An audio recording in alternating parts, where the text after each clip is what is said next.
Natural hair colour కోసం చూస్తున్నారా? అయితే Anoos henna and black expert వాడండి. నమస్తే రమగారు. నమస్తే జయ. రమగారు, సంకటహర చతుర్థి దీని యొక్క విశిష్టత, ఆ రోజు అసలు మనము ఆచరించాల్సిన విధి విధానాలు, ప్రత్యేకమైన పూజలు అందరూ చేసుకోవచ్చా? ఏంటి రమగారు అసలు? ప్రతిసారి మాట్లాడదాం జయ. మనం ప్రతి సంవత్సరం వినాయక చవితి అప్పుడు ఇది చెప్తూ ఉంటాం. సంకటహర చతుర్థి అంటే నెలకి 2 చవితులు వస్తాయి. మనం ఎట్లా వెళ్తాం, మన కాలం ఎలా నడుస్తుంది, మంది డేట్ల ప్రకారం పోతుంది. అవును, 1, 2, 3, 4 నుంచి 30 దాకా లేదా 31 దాకా, కొండవచ్చో 27, 28 దాకానే. అంతే అంతే. అయితే మన హిందూ దీని ప్రకారం, భారతీయ పాత విధానం ప్రకారం చాంద్రమానం నడుస్తుంది. ఈ చాంద్రమానం అంటే చంద్రుడి యొక్క కదలికలతో మన డే మారుతుంది అనమాట. తిథులు అంటాం వాటిని మనం. 28 ఇవి ఎట్లా పోతాయి? 28 కాదు, పోనీ 29, 30 చేసుకుందాం దాన్ని. పాడ్యమి నుంచి మొదలు పెట్టుకుని పౌర్ణమి దాకా 15. ఓకే. అక్కడి నుంచి 16వ రోజు నుంచి మళ్ళీ పాడ్యమి నుంచి మొదలు పెట్టుకుని అమావాస్య దాకా. ఓకే. ఇట్లా మన తిథులు నడుస్తూ ఉంటాయి. ఇందులో ప్రతి నెల 2 పాడ్యములు రావాలి, 2 విధియలు, 2 తదియలు, 2 చవితులు, 2 పంచములు, 2 షష్ఠులు, 2 సప్తములు, అన్ని 2 రావాలి. అవును. 2 రానివి ఏమిటి? ఒకటి పౌర్ణమి, రెండోది అమావాస్య. అవి మాత్రం సింగిల్ డేట్స్. చతుర్దశులు, త్రయోదశులు, దశములు, ఏకాదశులు అన్ని 2 రావాల్సింది.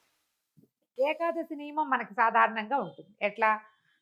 శుక్ల ఏకాదశి, బహుళ ఏకాదశి. ఏకాదశి నాడు ఉపవాసం ఉండటం, ద్వాదశి నాడు ద్వాదశ పారణ చేయటం మన తాలూకు హిందూ సంప్రదాయం. అలాగే హిందూ సంప్రదాయం ప్రకారం నెలలో వచ్చే 2 చవితులని మనం వినాయక ఆరాధన చేయవచ్చు. ఓకే. ఈ చవితి ఆరాధన మనం ప్రత్యేకంగా ఎప్పుడు చేస్తాము? వినాయక చవితి చేసుకుంటాం. ఒక శుక్ల చవితి సంవత్సరంలో ఒక్కసారి వినాయక శుద్ధ చవితి నాడు, అది మన భాద్రపద శుద్ధ చవితి నాడు వినాయక వ్రతకల్పం చేసుకుంటాం. వినాయకుడి పుట్టినరోజని, ఆ రోజునే ఆయనకి గణాధిపత్యం లభించిందని, వాళ్ళు ఆయన్ని పూజిస్తే అన్ని విఘ్నాలు తొలగిపోతాయని గణాధ్యక్షుడని ఆయన్ని కొలుచుకుంటాం. అలాగే ప్రతి నెలా వచ్చేటువంటి కృష్ణ చవితి నాడు, బహుళ చవితి నాడు వినాయక ఆరాధన చేస్తే సమస్త విఘ్నాలు తొలగిపోతాయి అనేది ఒక ప్రత్యేకమైన నియమంగా చెప్తారు. ఓకే. ఈ నియమాన్ని మనకంటే ఎక్కువగా తమిళులు పాటించేవారు. వాళ్ళు ఎక్కువ పాటిస్తారు. మనకి జాతకంలో కేతు ప్రభావం ఎక్కువగా ఉన్నా, ఏ పనైనా మొదలుపెట్టి ఎప్పటికీ అవ్వకపోతున్నా, పిల్లలు చదువుల్లో వెనకపడుతున్నారనిపించిన, దీనికి మన ఇంట్లో ఉండాలి వ్రతము నియమము ఏం లేదు. పెద్దవాళ్ళు చెప్పిందే చెయ్యాలి, మన ఇంట్లో లేకపోతే చేయకూడదు అలాంటిది ఉండదు. సార్వజనీయమైన వ్యవహారం, ఎవరైనా చేసుకోవచ్చు. మనమే ప్రాబ్లమ్స్లో ఇరుక్కుంటున్నాం. ఏ పనైనా మొదలు పెడితే అవటం లేదు, అన్ని అడ్డంకులే దానికి. ఓకే. వ్యాపారాలకి, చదువులకి, ఇంట్లో ఏదైనా వస్తువులు తరచుగా పాడైపోవటం, ఇది కూడా జ్ఞాపకం పెట్టుకోండి. మిక్సీ రిపేర్ చేస్తావు, వెట్ గ్రైండర్ పడుకుంటుంది. దానికి ఏదో చేస్తావు, వాషింగ్ మెషిన్ ప్రాబ్లం వస్తుంది, అది అయిపోయింది, సూయింగ్ మెషిన్ పడుకుంటుంది. ఇట్లా రిపేర్లు చేస్తూ ఉన్న వాళ్ళు ఉంటారు చూడు. నేను కూడా ఉన్నా ఆ లిస్ట్ లో. అవునండి. నేను ఒకటి రిపేర్ చేస్తే ఇంకోటి వస్తుంది. ఒకటి మొదలు పెడితే పాపం లిస్ట్ వస్తూనే ఉంటుంది. మా వాళ్ళ ఇంట్లో ఎక్కిరిస్తున్నారు, ఒకటి రిపేర్ చేయకుండా ఉంచుకుంటే అది ఒకటే ఉంటుంది నీకని. అట్లా ఒకటి వస్తుంది. ఏమీ లేవనుకో, మెళ్ళ పెట్టుకుంటే నల్లపసలు కొలిసేని టిక్కని విరుగుతుంది, ఆ పస విరిగిపోతుంది. నిజంగా నిజం రమ్మ గారు. చెవిదుద్దులు శీలలు విరిగిపోతాయి. కొంతమంది జాతకాలు ఉంటాయి చూడండి,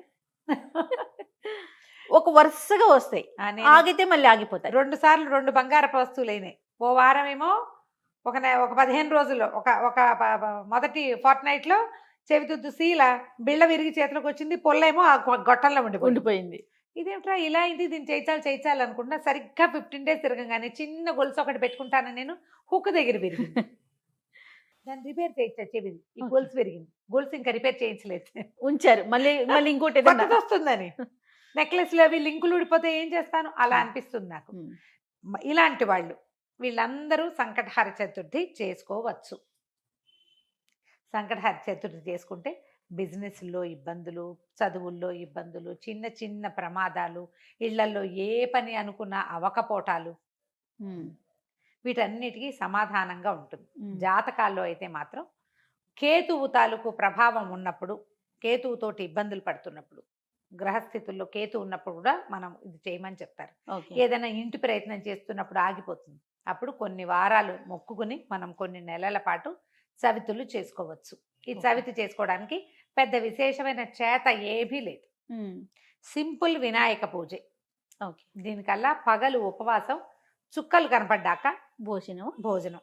ఆ చుక్కలు కనపడ్డాక ఉండ్రాళ్ళు కుడుములు చేసి బియ్యపు రవ్వతోటి చేస్తాం కదా, అవో మీ ఇళ్లలో ఎలాంటి అలవాట్లు ఉంటే పాలతాకలే పెడతాం వినాయకుడికి అని మీకు అలవాటు అనుకో, పాలతాకలు పెట్టండి, మన అలవాటు ప్రకారం పెట్టుకోవచ్చు. కుడుములో ఉండ్రాళ్ళు ఆయనకి నివేదన చేసి నమస్కారం చేసుకుని చంద్రుని చూసి అన్నం తినేసేయచ్చు. పగలు ఉపవాసం ఉండే సంకష్టి అంటారు మహారాష్ట్రియన్స్, కన్నడిగులు బాగా ఎక్కువ ఉంటారు. మన వైపు తక్కువ, కానీ మన వైపు కూడా ఇప్పుడు కనపడుతున్నారు బాగా. నాకు కూడా అలవాటు ఉంది, నేను చేస్తాం. అంటే కమ్యూనిటీ వైజ్ గా చేస్తారా రమ్మగారు? అలా ఏం ఉండదమ్మా, అలా ఏం ఎవరైనా చేసి ఇది ఓ పెద్ద పూజా హడావిడి ఏం లేదు కదా, అది ఏకాదశిలానే. ఏకాదశి లాగానే, కాకపోతే మనం వినాయకుడికి కొలుస్తాం. ఇది సంకటహార చతుర్థి. మనకి కష్టాలు ఇబ్బందులు ఉన్నప్పుడు రుణ విమోచన గణపతి స్తోత్రం అని ఒక ప్రత్యేక స్తోత్రం ఉంది. ప్రణమ్య శిరసాదేవం గౌరీపుత్రం వినాయకం ఇలా స్టార్ట్ అవుతుంది.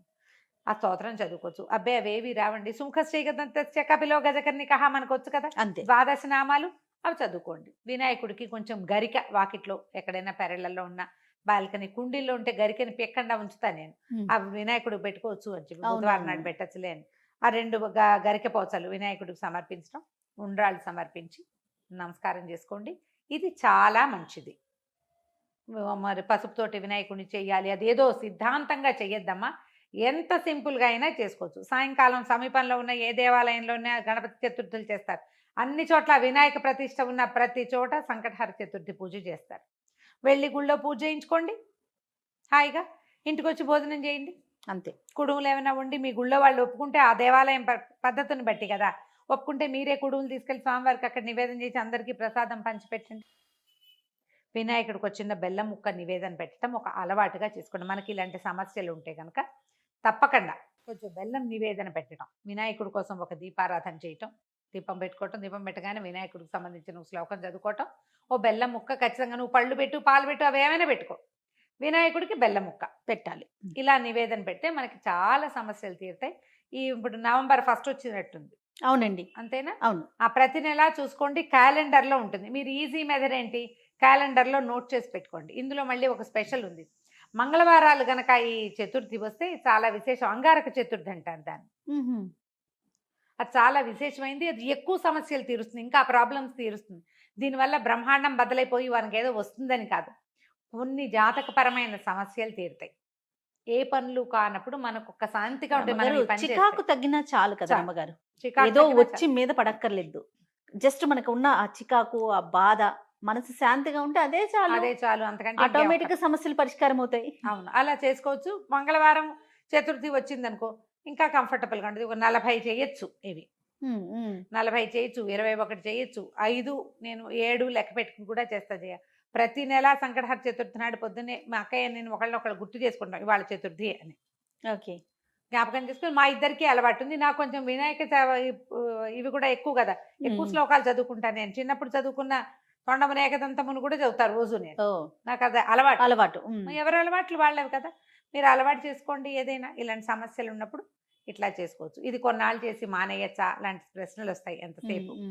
కొన్ని వారాలు నియమంగా పెట్టుకోండి, కొన్ని నెలలు, ప్రతి నెల సంకటహర చతుర్థి చేయాలి. 2 సార్లు సంవత్సరం 2 సార్లు వస్తుంది కదా. మీరు కృష్ణ చతుర్థి మామూలు చతుర్థి కూడా చేసుకోవచ్చు. లేదా నేను సంకష్టే చేస్తాను అంటే కనుక సంకష్టులు మాత్రమే చేసుకోవచ్చు, సంకటహర చతుర్థి మాత్రమే చేసుకోవచ్చు. ప్రతి నెల చేస్తే ఇప్పుడు సంవత్సరం చేద్దామని మొక్కున్నాం అనుకోండి, 12 అవుతాయి. ఒకవేళ మధ్యలో ఒక నెల పీరియడ్ వచ్చింది, ఆడవాళ్ళకి సమస్యలు వస్తాయి, ఇంకోసారి మళ్ళీ మొదలు పెట్టక్కర్లేదమ్మా, కంటిన్యూ చేసుకోవచ్చు. దీనికి మీరు ఈజీ మెథడ్ ఏంటంటే, ఇప్పుడు స్మార్ట్ ఫోన్లు వచ్చినాయి కాబట్టి స్మార్ట్ ఫోన్లో చూసుకుని పెట్టుకోండి డేట్లు. నేనైతే క్యాలెండర్లో రౌండ్ ఆఫ్ చేసి పెట్టుకుంటా ఇవాళ చతుర్థి అని. వాళ్ళు కూడా ఎర్ర వినాయకుడు బొమ్మ వేస్తుంటారు, అక్కడ వినాయకుడు బొమ్మ కనపడుతుంది, టీటీడీ వాళ్ళ దాంట్లో కనిపిస్తూ ఉంటుంది.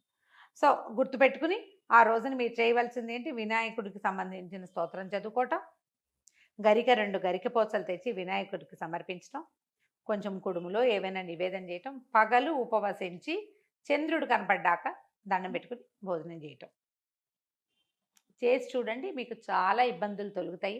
పెద్ద విశేషంగా ఏదో మాత్రం కాదు, మంచిది. మీకు ప్రధానమైనది ఏంటంటే ఇబ్బందులు తొలుగుతున్నట్టు కనపడుతుంది, కానీ